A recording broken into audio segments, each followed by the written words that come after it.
할렐루야. 말씀으로 시작하는 하루 103번째 시간입니다. 오늘 함께 보실 하나님의 말씀은 창세기 39장 2절에서 5절까지의 말씀입니다. 제가 봉독해 올리겠습니다. 여호와께서 요셉과 함께 하심으로 그가 형통한 자가 되어 그의 주인 애굽 사람의 집에 있으니 그의 주인이 여호와께서 그와 함께 하심을 보며 또 여호와께서 그의 범사에 형통하게 하심을 보았더라. 요셉이 그의 주인에게 은혜를 입어 섬김에 그가 요셉을 가정 총무로 삼고 자기의 소유를 다 그의 손에 위탁하니 그가 요셉에게 자기의 집과 그의 모든 소유물을 주관하게 한 때부터 여호와께서 요셉을 위하여 그 애굽 사람의 집에 복을 내리심으로 여호와의 복이 그의 집과 밭에 있는 모든 소유에 미친지라. 아멘. 요셉은 보디발의 집에 노예로 팔려왔습니다. 요셉은 많이 두려웠을 것이고 초조하고 불안했을 것입니다. 하지만 요셉은 형통의 사람이었습니다. 오늘은 형통한 사람은 어떠한 사람인지에 대해서 알아보고자 합니다. 1절의 말씀을 보시면 여호와께서 요셉과 함께 하심으로 그가 형통한 자가 되어 라는 말씀이 나옵니다. 형통한 사람은 하나님이 함께 하시는 사람입니다.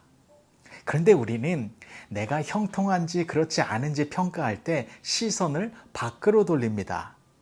내 사업이 번창하고 있는지, 내가 회사에서 승진하고 있는지, 내 통장의 잔고가 늘어나고 있는지, 내 자녀들이 공부를 잘하고 좋은 곳에 취직을 하고 성공하고 있는지, 내 건강이 좋은지, 사람들이 나를 좋아하고 있는지, 이렇게 밖에서 나타나는 기준을 가지고 내가 형통한 사람인지 아닌지를 판단하려는 경향이 있는데, 하지만 우리는 형통을 판단하는 기준과 시선을 안으로 돌려야 합니다.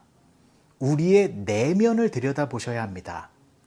내가 하나님과 함께하고 있는지, 내가 하나님의 말씀을 가까이 하고 있는지, 내가 찬송을 열심히 부르고 기도를 열심히 하면서 하나님과 더 친밀한 관계를 유지하고 있는지, 내가 얼마나 죄를 멀리하고 있는지, 죄 때문에 가슴을 찢으며 얼마나 많은 회개의 눈물을 흘리고 있는지, 우리는 우리의 내면 속에서 하나님과의 관계가 어떠한지를 늘 점검해야 하는 것입니다. 하나님이 우리와 함께하고 계셔야 우리는 형통한 사람이 되어지는 것입니다. 하나님이 요셉과 함께 하셨습니다.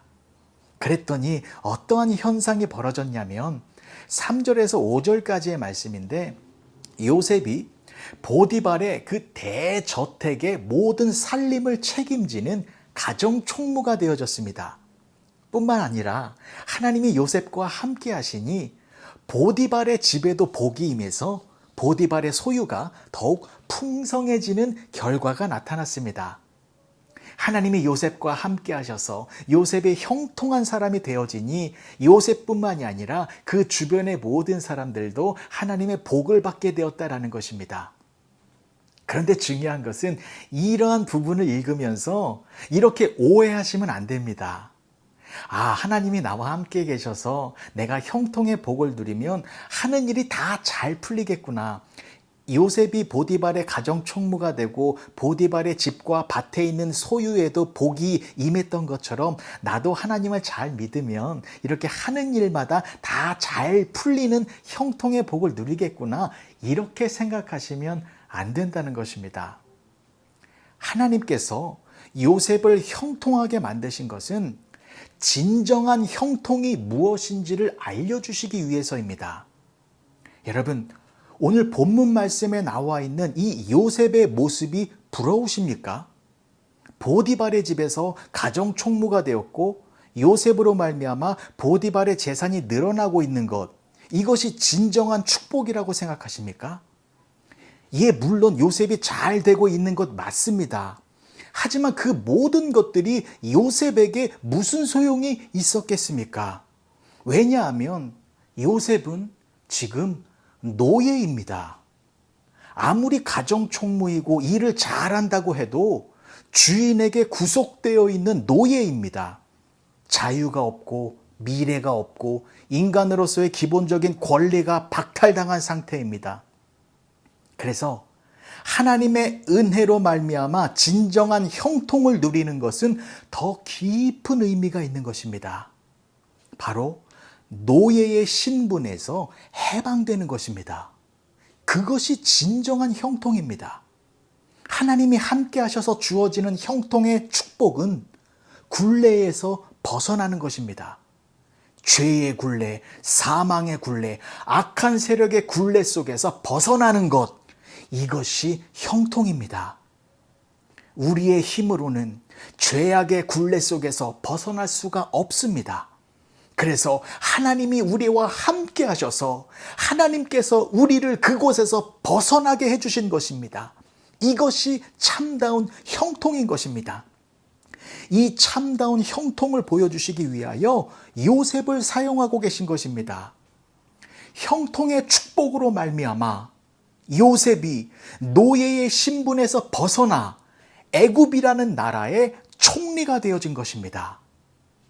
사랑하는 윌튼교회 성도 여러분, 우리들은 이미 형통의 축복을 받고 있는 사람들입니다. 하나님께서 우리와 함께하고 계시기 때문입니다. 하나님께서 저와 여러분들을 죄와 사망의 억압 속에서 꺼내주셨습니다. 지금 우리는 하나님의 놀라운 축복 속에 있는 것이고 하나님의 보호하심과 지켜주심과 인도하심 속에 거하고 있다라는 것입니다. 하는 일이 잘 되고 또한 하는 일이 잘 풀리는 것, 그것을 기준으로 하나님의 축복을 판단해서는 안 되는 것입니다. 임마누엘의 하나님으로 말미암아 우리는 이미 형통의 축복을 누리고 있는 사람들입니다. 때문에 세상 사람들을 부러워해서는 안 되는 것이지요. 세상의 사람들은 악한 영, 악한 세력 속에 노예처럼 사로잡혀 있습니다. 그런 줄도 모르고 세상 사람들은 내가 하는 일이 잘 풀린다고 자랑하고 있고 물질과 권세가 있다고 자랑하고 있지만 착각하고 있는 것입니다. 그것들이 자기네들의 것이 아닙니다. 노예이기 때문에 주인의 것입니다. 때문에 언젠가는 다 빼앗기게 되는 것입니다. 그래서 세상 사람들의 마지막은 얼마나 비참하게 끝이 나는 것입니까? 하지만 하나님께서 주시는 형통은 빼앗기는 것이 아니라 더욱 풍성해지는 것입니다. 하나님은 우리의 아버지이십니다. 우리는 하나님의 자녀들입니다. 자녀들이 누리는 혜택이 무엇입니까? 아버지의 것이 자녀들의 것이 되는 것입니다. 빼앗기는 것이 아니라 더 크고 풍성한 것을 얻을 수 있게 되는 것입니다. 때문에 우리에게 가장 귀한 축복은 하나님이 우리와 함께하고 계셔서 악한 영의 굴레 속에서 우리를 꺼내주시어 하나님의 자녀로 삼아주시고 하나님의 백성으로 늘 우리를 인도해주고 계시는 것입니다. 하나님이 요셉과 함께 하심으로 요셉이 형통한 자가 되었습니다. 그 하나님께서 지금 저와 여러분들과 함께하고 계십니다. 오늘 하루 그 아버지 하나님을 향하여서 감사와 찬양과 영광을 올려드리시는 복된 윌튼교회 성도님들이 되어지시길 주님의 이름으로 간절히 축복합니다. 기도하시겠습니다. 좋으신 아버지 하나님, 은혜를 감사합니다. 하나님과 함께 살아가는 것이 형통의 인생입니다. 하나님이 우리와 함께하고 계시니 두려움과 절망 속에서 벗어나 기쁨과 감사와 찬양이 넘치는 진정한 형통의 삶을 살아가는 우리 모두가 되게 하여 주시옵소서. 예수님의 이름으로 기도합니다. 아멘.